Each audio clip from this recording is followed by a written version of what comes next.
Hi friends, welcome to Bommarillu కథలు YouTube channel.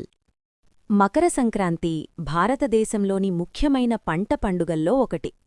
ఇది ముఖ్యంగా ఆంధ్రప్రదేశ్, తెలంగాణ, తమిళనాడు, కర్ణాటక, మహారాష్ట్ర వంటి రాష్ట్రాల్లో ఘనంగా జరుపుకుంటారు. ఈ పండుగ రైతుల జీవితానికి, ప్రకృతికి, సూర్యుడికి సంబంధించినది. మకర సంక్రాంతి అంటే సూర్యుడు ధనస్సు రాశి నుంచి మకర రాశిలోకి ప్రవేశించే రోజున మకర సంక్రాంతి వస్తుంది. ఈ రోజునుంచి ఉత్తరాయణం ప్రారంభమవుతుంది. అంటే రోజులు క్రమంగా పొడవుగా మారతాయి. సాధారణంగా ఈ పండుగ జనవరి 14 లేదా 15 తేదీల్లో వస్తుంది. పంటల పండుగగా సంక్రాంతి. రబీ పంటలు ఇంటికి చేరే సమయం కావడంతో రైతులు ఆనందంగా ఈ పండుగను జరుపుకుంటారు.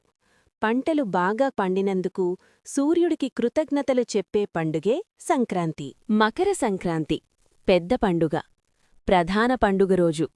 సూర్యుడికి పూజలు చేస్తారు. పొంగలి, అరిసెలు, గారెలు, చక్కెర పొంగలి వంటి వంటకాలు తయారుచేస్తారు. ఇళ్ల ముందు ముగ్గులు, గొబ్బెమ్మలో వేస్తారు.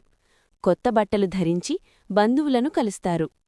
ఆంధ్రప్రదేశ్లో సంక్రాంతి రోజున ఒక ప్రత్యేకమైన సంప్రదాయం ఉంది.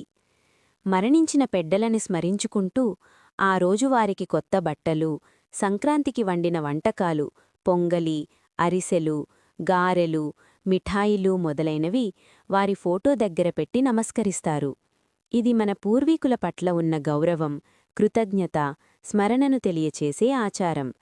పెద్దలు ఆశీర్వదిస్తే కుటుంబానికి శుభం కలుగుతుందని నమ్మకం. ఈ విధంగా వారిని తలుచుకుంటూ పూజ చేయడం ద్వారా తరంతరాల బంధం నిలిచిపోతుందని భావిస్తారు.